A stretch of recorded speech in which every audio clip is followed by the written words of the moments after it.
In a lot of industries this year, stagnant is the new growth. I'm hearing that a lot across different industries. Like a lot of our clients get their industry reports in, and a lot of industries are kind of like down that 10 to 15% mark this year. And I have clients who are overjoyed with staying at the same level or just being in that 5% range above and below, and being like, if you've grown this year in a lot of industries, that's almost unheard of. If you have like not dropped less than 5%, that should almost be categorized as growth.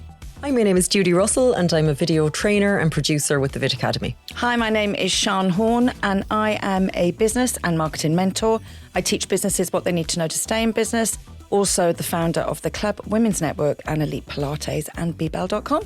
Hi, my name is Jen and I'm the founder of a paid advertising agency called Lemon 7 based here in Cork. Hey, I'm Jay Woodard and I am the creative director at Ad32, a content production house that produces content for SMEs and corporates.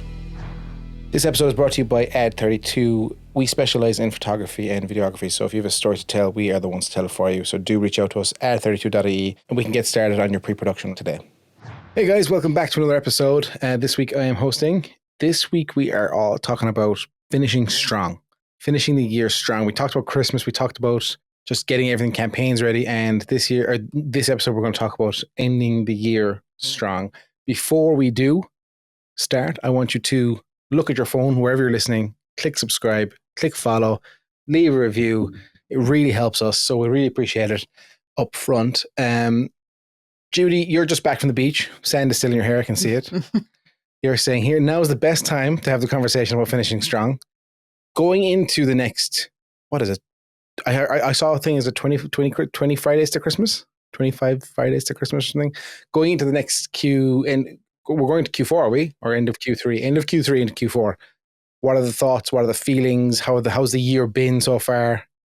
Like, I just really love August and I really just want August to last forever. Like, all the flowers are out. The earth is warmer, so everything feels warmer. The sea is warm. Like, I get to wear like kids' costume jewelry and not feel like I'm an insane person. I'd never get away with this in December. People would be like, "Oh, what are you doing?" And like colorful clothes, etc. So like when you sent in the topic, Jay, I was like, if I can finish today strong, I'm pretty happy with, replying to 5-6 emails. They're hard emails to write, it's not like a quick yes or no response. But like, yeah, I can't think about that yet, I think, until the weather starts to get worse. But I am having a good year, really good year. Without kind of like over planning it. Do you know why I'm having a good year, actually, lads? I'm so much less anxious than I used to be. I maybe like, I don't know. I'm just like, I'm taking everything far more in my stride. And like, I was at the beach. It was a last minute thing to go to the beach. Usually, like, I wouldn't even set an out of office. I did bring my laptop with me. I'm not that, like, void of anxiety. But I was like, I'll set an out of office for 2 days. I'll be able to catch up when I get back. Emails were coming in, but usually I'd be driving along in the car and I'd see the email come in and I'd be like, heart palps. And I was just like, I'll just get back to it later or tomorrow. It's fine. It's like, I'm not a surgeon. Nobody's life is depending on me. So that part of it is lovely, but like, I'm not in the, gotta finish Q3 strong kind of mentality at the moment. Maybe I need more of that from you guys. No, I think like that's amazing. I think well done, because like if that's life changing. Do you know what I mean? That genuine is life changing, where you've added years to your life that you're not stressing over stuff like that. Like, do you know what I mean? Genuinely, like, that's my problem, is I'm too laxed. I'm like, Friday, I'll get it, Friday. It's fine. I'll respond for like that kind of stuff. But, Jen, how's your year been? Firstly, and then secondly, moving ahead, because obviously you have a lot of stuff going on with the new agency and the new everything. What are the thoughts? Yeah. All right. I can't even. It feels like the start of the year was a completely different. It was 10 years ago at this stage.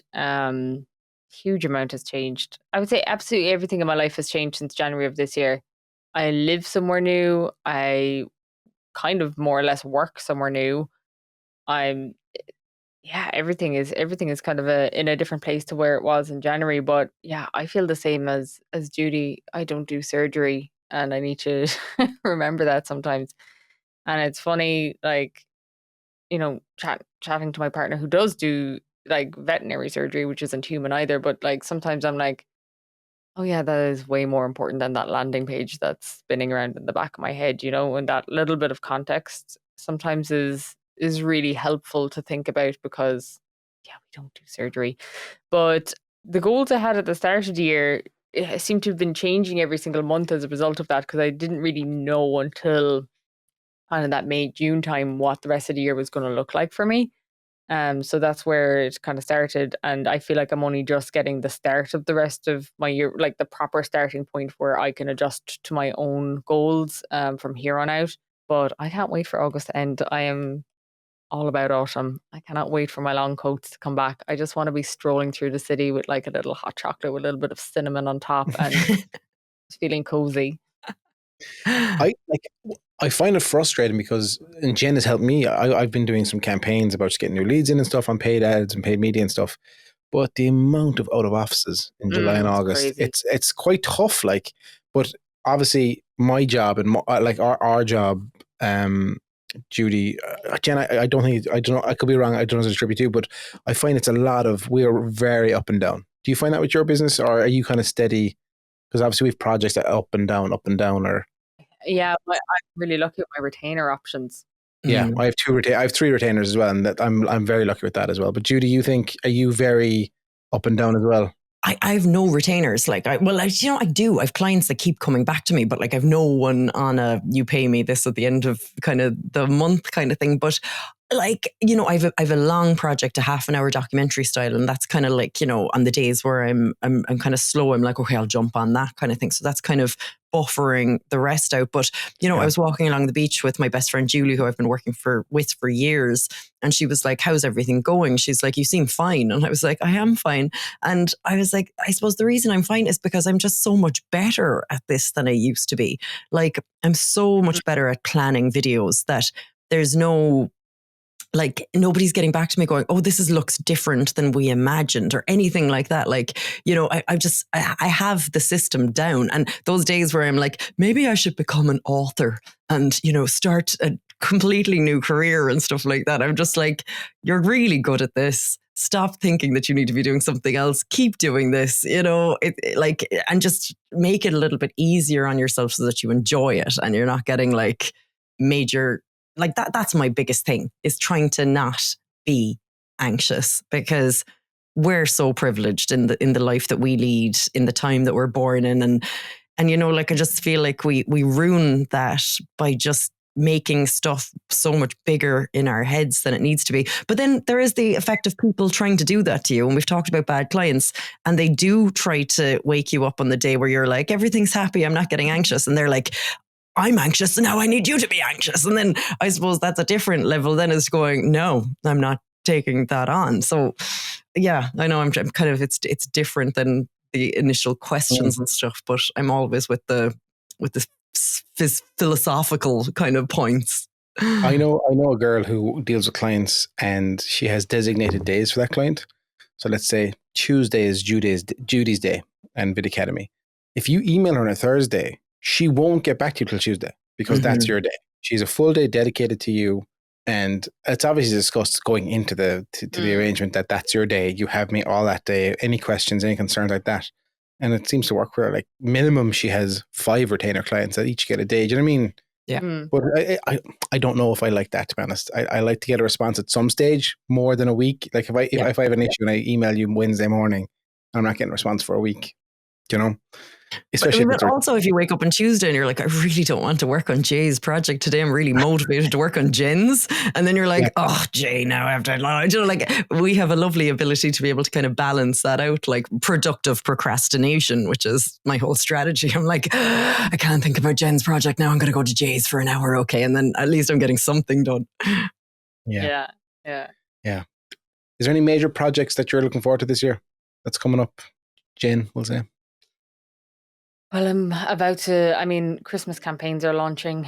So it just feels a little bit unusual to be, putting your Santa pictures together in July and August. But yeah, we're rolling into Christmas campaigns. But this year we're running the Butler's Chocolate Christmas campaigns. Oh, nice. And that's going to be a lot of fun. If you have any content, as in like just getting product here so we can make hot chocolate in the studio. That's what I was thinking. I was like, I'm actually just going to need some samples to really understand how to put this into an advert. Yeah, how to paid marketing.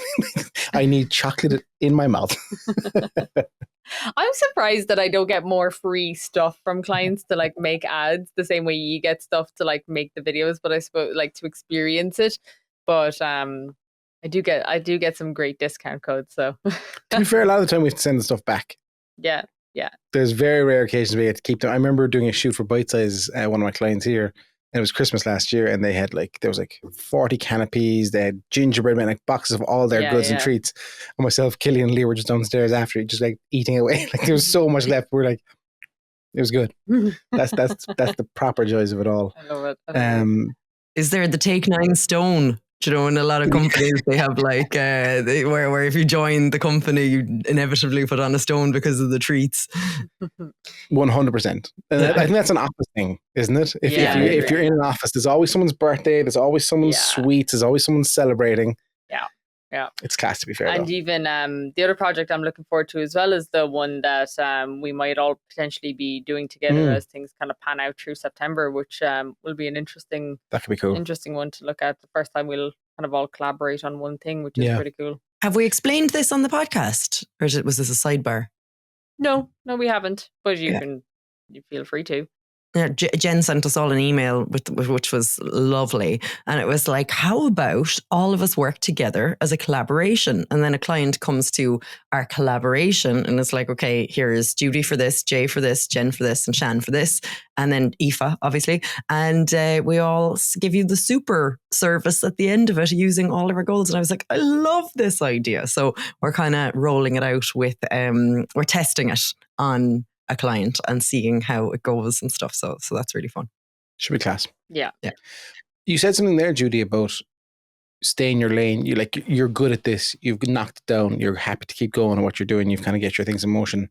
This happened to me recently where I read $1 Million Weekend that Jen recommended to me, and my mind just went racing. It just was gone. And I don't know what it is in me that it could be the ADHD. It could be something that I'm like, well, this is going okay, so I need to do something else now and build something else. Yeah. And I've always been like that. And I've had 3 opportunities that I've gone for that has fallen through for me.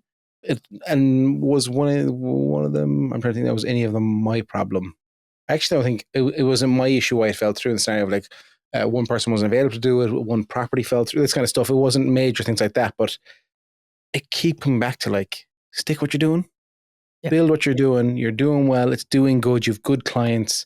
Why are you contemplating opening a burger place? Why are you contemplating, all this kind of buying into a new business like that? What are you doing trying to get there? But I was like, I think that's in me that my problem, this is kind of off tangent, but it kind of works with finalizing the year and where we're going and stuff. I find it hard in my mind to see scalability in our business. Yeah, as in a videographer, a content creator, unless I get to a certain brand level where I can charge enough. That's just silly money that works for Nike or whatever this and this, all kind of stuff.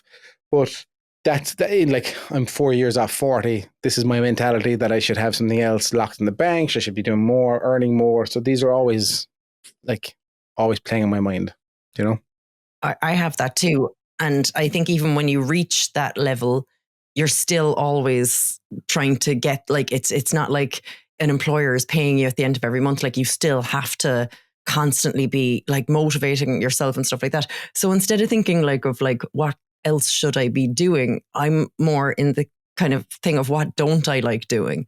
And unfortunately, I'm probably best at editing. Actually, I'm going to say that's probably transitioned to planning now. Pre-production is probably my core skill, but I'm very good at editing. I'm very good at saving footage, turning stuff around and fixing it in post and stuff like that. But sitting at the desk all day makes me sad inside, and not having the ability to go out. So by having Aoife doing the majority of the editing, and I can just do finishing touches. And also what I don't like doing, because I had a client get in touch with me recently and they were like, are you available to come to an event in Dublin and film the event? And I was just like, I don't want to do this. I was like, why don't I want to do this? And I was like, I don't like filming events. Unfortunately, mobile video is very conducive to events because you can get so many shots without switching lenses. You know, you can be in and out. You're not in people's faces. It's very much like it works well. But I don't like filming events. I find that everyone is at core stress, mentalness, and those event videos are just token pieces to say, here's our great event, la la la. Like I think the approach to event filming is all wrong. I instead think that event filming should be the videographer works in a team and you upload an edited video every half an hour that the event is taking place. And when the event ends, there's no, here's a 2-minute recap of our event that nobody cares about. Do you know, that kind of way? So anyway, like, but I only realized that while driving along to the beach. I was like, I hate filming events. I need to stop filming events. And now I'm like, oh God, who's going to call me about an event? But now that I have that down, I can hopefully avoid them and or just really have that fuck off price where it's like, yeah, it's $6,000. Yeah. And they're like, okay. And you're like, okay, you're happy to do it then. Like, do you know what I mean? As bad as that sounds. I, you know, the events that the first event kind of big one was was a political campaign years ago when I was doing Irish TV, and it was really exciting. Like I was getting the footage back up to the editor. The editor was in the city hall up in the thing, and we were just like churning out videos, and it was really cool. But like, you know, I think it's a young person's game as well. And maybe you're right, actually, Jay. You just need 4 people instead of 2, and then you can and then I could manage it as opposed to trying to learning. I did the Cork Summer Show last year, and I found for that, like, because obviously there's so much. They had a social team, so they had 2 people on camera, on social, so they were doing live updates throughout the day, videos, this kind of stuff, and doing reels that way. And then I was the kind of higher end video, and I did a day 1 recap, a day 2 recap, and then an overall summary video. I thought that was well planned out and well thought, because when day 1 happened, like it was done by, let's say I was offsite. I was shooting and then offsite by 4. The video edited by 7. Cool. Like it was a rush job, but it was done and they were posting it. So like it was selling tickets for the next day. It was getting people in the door the next day. Do you know what I mean? I think that's smart how they do that. Like, you know, that's the best way for like event. I don't know how we're talking about event management and marketing, but it's interesting though, the viewpoint of the scalability of the business, because that is the one key metric that we had to look at for fundraising. I wouldn't call it a metric, but it was the one key factor. So when we were fundraising, it's very unusual for an agency to fundraise because it doesn't have scalability, and you don't get money from venture capitalists unless you have a scalable model. So that became a huge thinking point for everyone. But it's just it's a world unto its own, but it's something people should really factor in and take away, is like you should do a bit of what Judie you're talking about, which is, you know, lifestyle-centric career planning, where you picture where your life, where you want to be. Maybe you do want to build a big business. Maybe you just want to lead a life where you're working 3 days a week and you're making enough money as if you were working corporate for, you know, the equivalent of 60-hour a week. And that it doesn't matter what that answer is, it's unique to every single person. But if you want to build a big business and have a fire under you, and like Jay, sometimes I really feel like you have that, you're probably going to end up diversifying into 2 or 3 different businesses, because the one business that you really love may even like start pivoting into like the side hustle as something else that's more scalable, kind of grows out. And then for Judie, I think the opposite is going to happen, where you're going to look at your systems and processes to create a lifestyle-centric approach that's more appropriate for you, where you have all the processes in place to do less than what you once did for the same result. And there's no more or less value in either of those. It's only just the life each of you probably want to lead. And I was the same, Jay, like as like, you know, constantly coming up with side business ideas and stuff like that. And then one time where, you know, a side business looked as if it was about to take off, I was like, hold on a second here now. Because like when I was younger, I did want to lead a huge business. But I was like, if this does actually take off, I'm going to end up in an office every day managing a big group of people and like not be able to have the freedom that I have. And then I was like, God, I don't want to do that at all. And I just always thought that I wanted to do it. But then when it was presented before me, I was like, nah, not at all. And I think it comes with getting older, doesn't it? I was reading a book there yesterday and listening to an audiobook. saw it on TikTok. No, I'm joking. It was actually a book, but it was saying like we live so much longer than we used to live, and that's causing people to feel like different. Like you've got more time to build out your career. You've got more time in retirement that you have to save for pension. You've more time to live with your children than you did before. So you've someone looking after you, and it kind of changes how you approach life. Like if I'm 40 almost, if this was 100 years ago, I'd be almost dead probably, you know? So I'd be like, you know, on my way out, starting to really enjoy things. So that's the kind of approach. Cards giving us your old age wisdom. Yes, exactly. I'd be an elder. Yeah. It's all well and good discussing the plans and how to finalize and stay strong throughout the year. But I think there's an argument to be made that if you plateaued and you're happy where you are, like if you don't want to finish strong and you're trying to keep going the way you are, that's a big thing as well. You don't have to have this mentality of like, finish fucking strong, let's fucking go. Like, it's like, yeah, business is really good. We're tipping, we're happy out. In a lot of industries this year, stagnant is the new growth. I'm hearing that a lot across different industries. Spending power's down. I feel like this is the first summer where really people took holiday time seriously again post-COVID. Because I think there was a wave with it where people didn't get to go on holidays. Then they did get to go on holidays, but they were working remotely and brought their laptop. There was a lot of working holidays going on in 2022 and even into 2023. I genuinely feel like this is the first year where the out of office punch is really hard in the face of a lot of businesses. And also like there is this, you know, macroeconomic issue of, you know, spending power is down. That is relatively seen across the board. We like a lot of our clients get their industry reports in, and like a lot of industries are kind of like down that 10 to 15% mark this year. And I have clients who are overjoyed with staying at the same level or just being in that 5% range above and below, and being like, if you've grown this year in a lot of industries, that's almost unheard of. If you have like not dropped less than 5%, that should almost be categorized as growth in some industries in the market we're in at the moment as well. But like, you know, like I never got this, like, you know, we're so obsessed with growth and GDP being like, you know, the biggest one, like every country has to grow. But like we live in a finite world. Like there is a limit to growth. Like, and I think that's the part that gets us stuck, is constantly trying to more. Like we can't eat more in a day than, you know, like just chill, everyone, says August, Judie. Grow, boom, bust.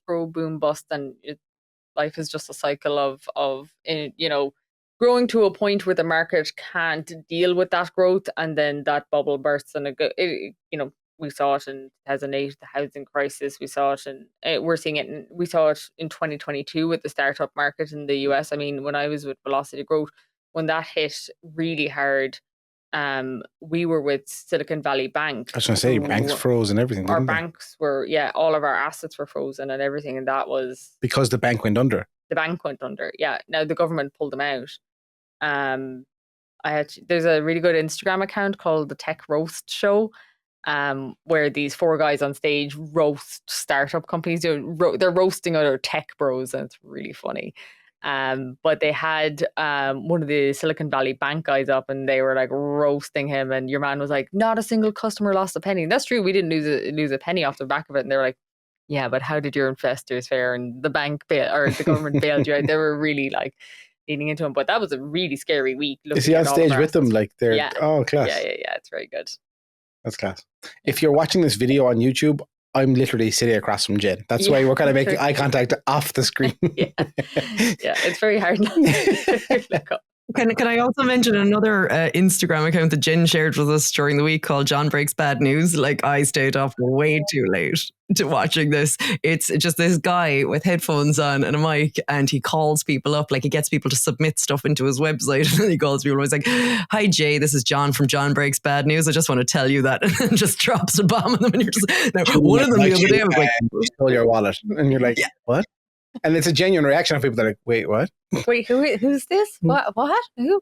He better not have eaten my lunch. It's pure drama, like pure drama. It's such a great concept though, and that got me thinking, like, that's what Instagram channels should be, really, isn't it? Like an easy concept that you repeat over and over again, as opposed to like trying to come up with new ideas to sell your business. those They options tip as him. well. They tip him. Yeah, it's a tip scenario. Okay, right. So love. he's making money and he's got a content flywheel, which makes him more money, which he has to make content. And it's like the perfect And flywheel of growth. It's evergreen as well. There's no time. Everyone has Yeah. bad news all the time. Like, Yeah. It's genius.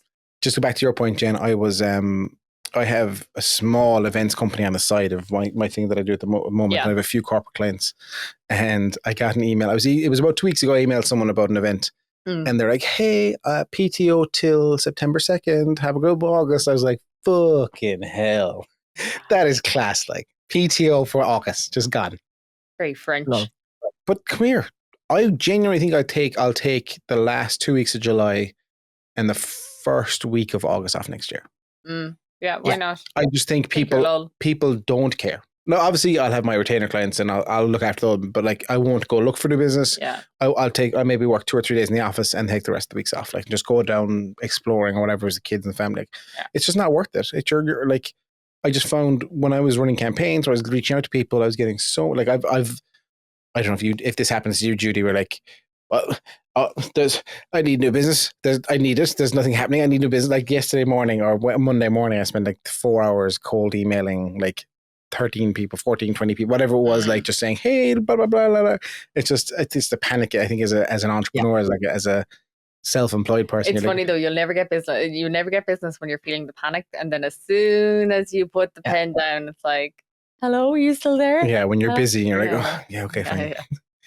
But yeah. And there's also a phenomenon, and I don't know how this works either, where like, I remember my old boss telling me this. He was like, because there was a big job and it was like for 3 months. And I was like, yeah, but what about my current clients? And he was like, if you say yes to this job, they'll all just fade away and then they'll come back after the 3 months. And I was like, that is just terrible advice. But I remember taking the job and everything just kind of died down. And when I was finished with that one, they did actually come back. Like whatever happened, something aligned with each other, like without even telling them, communicating that I was on another job. It's just kind of, I don't know if there's a phenomenon. It's a little bit of like, who's shouting at me the loudest? Sometimes it's not even like who's paying me the most. Sometimes it's like who is screaming at me the loudest. Yeah. Like sometimes that's half the battle. Whereas like flipped in that instance where like you're not really onto them. You're not really, chasing them down. They'll come to you when they need you kind of job. Yeah. Even this the projects I've like have been penned for a while got pushed back because of either delays on their end or people out. Like I've a photo shoot for a client booked since August. We're talking March. No, that's a lie. April, May, late May, early June. And it's been pushed back because PTO time off, this person. And they need like group photographs done of the entire team and stuff. And it's just like, I understand because people are away, people, all this kind of stuff. And it's just funny to see how people are like, yeah, look, when everyone's back in the office, we'll get it. Like, I need that in my life. I need like 3 weeks solid where I'm like, yeah, bye. I'm going on holidays next week, and I'm like, will I bring the laptop? No, don't. I don't think I will. Yeah, I don't need to. I'll bring my camera so I can shoot, like, have for stuff for me. But like, yeah, I don't think I will bother. I'm planning like a long weekend of Friday to a Monday in a couple of months to do like a complete reset on that kind of lifestyle-centric planning. Essentially, I suppose you would call it, where it's like because. A lot of stuff coming at me either way, even the conversation we had earlier where it's like what do you say yes to, what do you say no to, what do you like, do I want to grow this again, do I want to like build out a team again, do I not, like there's 101 answers that are just keep me awake at night, and I actually just gonna fuck off for a really long weekend with like I actually have ordered a Nokia 3310 for this weekend as well. No way. Like, yeah. I had one in my Amazon bag because we were going to do an episode. I think it's your next episode, maybe, Jen, about like reducing screen time.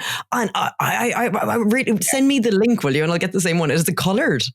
No, I got it's the original. Was it expensive? No, it was like €30 on eBay. No way. Yeah. And I bought a 48. My phones are bill pay. I actually don't even know how to top up it. But like the 48 Go Conquer, whatever they're called, they do like a text and call unlimited plan for. Yeah, will the SIM card fit? Yeah, I had to order the big fat thing, the holder, the big holder. But yeah, I'm going to give the phone number to like maybe my mom and like the two, maybe 5 people max who would actually need an emergency. And Amazing. I'm going to try do like my phone lives on my desk, as in my iPhone lives on my desk. I still have to use Instagram. I still have to use all these things for work. And then I think I'm going to try do like evenings, weekends, or anything else that I'm trying to get away from technology from is like my emergency phone is on me, because I do inevitably need that. I mean, like Life. Like you do need to be able to pick up the phone if like even if I went to the shop, for example, and my mom was like, "Oh, girl, I wish I'd asked her to get some milk." Like, how annoying would I be as that one person without a phone? Like, But you know. saying that, look back at the 80s, early 90s. Yeah. There was no, well, have a phone because, you know, life just happened anyway, and you just reacted. Yeah. But my mother would send me back down to the shop again. So Yeah, that's I'll it. be holding on to the Nokia 3310. But yeah, I woke up in the tent the other day and my phone was dead. But like, I started to get really worried. I was like I was only like a few meters away from the caravan where everyone else was staying in. But I woke up and I was like, I don't know what time it is. What if they're trying to call me? Oh my God, what if breakfast is ready? What if they need something from me? And I was like, they can just walk over to me and like ask me, you know, but like that moment of like, I'm not communicating. Like I'm, you know, but that's exactly the reason for getting one of those phones. I really want one. Everybody keeps throwing things at me as I tell them, because I was like, oh, am I going to have a second number in my phone book for you? Yeah, but only if the other one doesn't ring. Yeah. How are you going to take pictures? I'll bring my camera, you know, like I'll bring my mind. Yeah. I was very good at detoxing because of a course I did with Rich Webster. And I've let it go small, but I've said in the last 2 weeks myself a few times, you need to go back and watch that content again, because I'm waking up whatever time the kids get up. It could be 6:30, 7 o'clock. I get up, pick up the phone. First thing I look is emails, WhatsApp, Instagram. Like, that shouldn't fucking happen. I shouldn't look at the phone till 9, 10 o'clock. Do you know what I mean? But it's just something I pick up. I don't know what it is. Like, Jen, just to go back what you said there with Instagram. Do you still use Instagram for fun, for personal stuff, to look at pages you like, or do you see it as kind of work now and it's just annoying, or do you have a separate account completely where it's kind of hidden you? No. I just use it. Well, to be honest, like even if I look at my explore page at the moment, because I have the left-hand side of my body tattooed from like maybe my ribs down to like the top bit of my leg. Nice. The more you know. Yeah, but I want to get the other side done as well. So you can see here. Is it like a slice of bread and the other side, like 2 slices of bread? That'd be class. That would be unreal. That'd be such a good tattoo. Like, that this is not the case. 1 slice of bread and the other slice of bread. But you can see here, like my explore page is actually full of It's all like tattoos and stuff. Yeah, tattoos at the moment, and English setter puppies, because you know English setter puppies. I mean, come on. So yeah. So you do use it for personal stuff. I do, still. Yeah, but you just don't go near the inbox. Oh my God, my inbox. I mean, if I could open it on any given time. But yeah, no, the inbox is only really for the automations. It's all automated from there on out. Now, like, if people tag me and stuff and then I share it, like for example, that story that I have up at the moment, even for like doing something like a personal thing last night, where it's like, you know, the person who tagged me, they have a private account. They don't use their account for business at all. And I was almost like, oh, should I share that? Are they gonna get a load of like some weirdos following? Like it happens when I stuff. Yeah, if I tag Jules, my wife, in pictures, she'll get like 5 friend requests. She's like, what the fuck's going on? She's a private, because she's images of kids. So it's just friends and family. Yeah. Like we did a collab post, myself and Jen did a collab post 3 weeks ago, was it? 2-3 weeks ago, if not longer. Yeah. Just broke 100,000. Yes, queen. But I've got like 400 or 500 followers off it from that post alone. Wow. But the one thing I've learned from it is I've stopped looking at my notifications. Yeah, I've all mine off. No point. It could be anything. Yeah. It could be you commenting on something, or Judie commented, but I'm just like, no, didn't see it. Yeah. You can't. No. And mine is like that, plus with a level of filtering for like every word you could imagine. Yeah. Like under the sun, where those don't even, they're not, you can't even post. Like if you try call me a bitch, I dare you. Yeah. It's not gonna work. Shadow banned immediately. Going to do it now. See what happens. I've been waiting for my chance. that's kind of, we'll wrap the episode up, because let us know in the DMs, or if you want to email us your kind of plan, or if you have any advice on how to finish strong, or for that we can share with our listeners. I think just head down, keep above water, keep going. And if you are scaling, scale smart, I think, isn't it? Yeah, it's a real keep your head above water in a lot of industries year, but also if your head is above water, start treading water before you start, scaling up again, because it's a slower market than it was the last few years for sure. And maybe wait till like September. Yeah. When everyone's back in the office. Yeah. Tread the emails, but just wait till when everyone's back. Exactly. We appreciate your time. Thank you so much. Again, do follow, like, subscribe, wherever you're listening to us. We appreciate the support. And have a great week. Bye. Doses.